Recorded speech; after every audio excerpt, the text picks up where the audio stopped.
দুদিন ধরে পানি ভাত আর পেঁয়াজ দিয়ে খাইতেছি। এভাবে আর কতদিন কাটাম?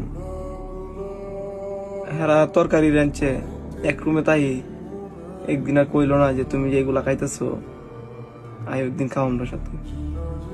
এটাই দুনিয়াটা এমন হই, টাকা পয়সা না থাকলে কোনো জায়গায় মূল্য নাই। তেহি কয়া আজকে তোরা তরকারি রাঁধছে, দেখলাম মাংস রাঁধছে। শখ মামা, শখ মামা। হ্যাঁ, কি হয়েছে রে? আর ডাক্তার সাথে কেন?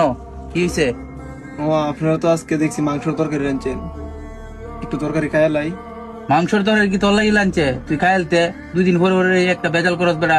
শহীদ ভাই আইতাছে ডিউটিতে, আয়া চিল্লা চিল্লি করবো খাইলে। আমি জানি না এগুলা। ও দেখছি তো আজকে অনেকগুলো তরকারি রাঁধছে, আর আমারও খুব ইচ্ছা করতেছে অনেকদিন ধরে মাংস তরকারি খাই না তো, এর লিগা একটু খায়া লাই।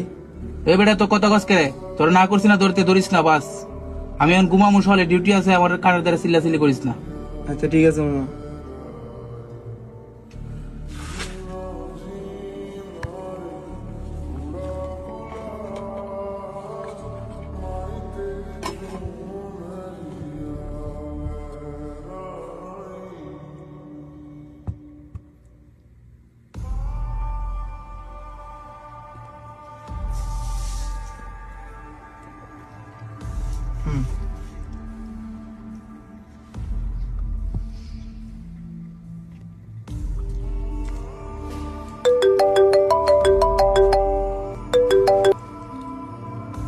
আসসালামু আলাইকুম আম্মা।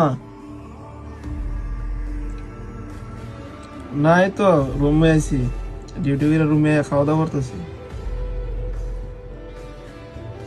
হ্যাঁ মা, বালাকানাই গাইতেছি। এগুলা চিনবা না, এগুলা বাংলাদেশে নাই, এটা হচ্ছে সৌদি আরবের ক্যাপসা। এটা সবাই খা, সকল সৌদিরা এগুলোই খা। হ্যাঁ আচ্ছা আম্মা, টেনশন করো না, আমি পরে ফোন দিব মনে। এখন ভাত খাইতেছি তো, পরে কথা কমবে। আচ্ছা।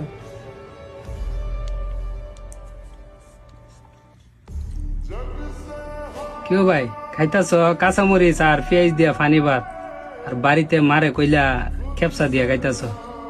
মার সাথে এত বড় মিথ্যা কথা কইলা।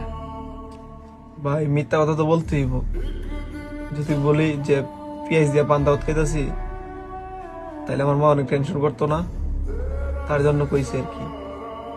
ও ভাই, আমাদের প্রবাসীদের জীবনটা এরকম, বাপ মারে খুশি রাখার জন্য হাজারটা মিথ্যা কথা বলতো।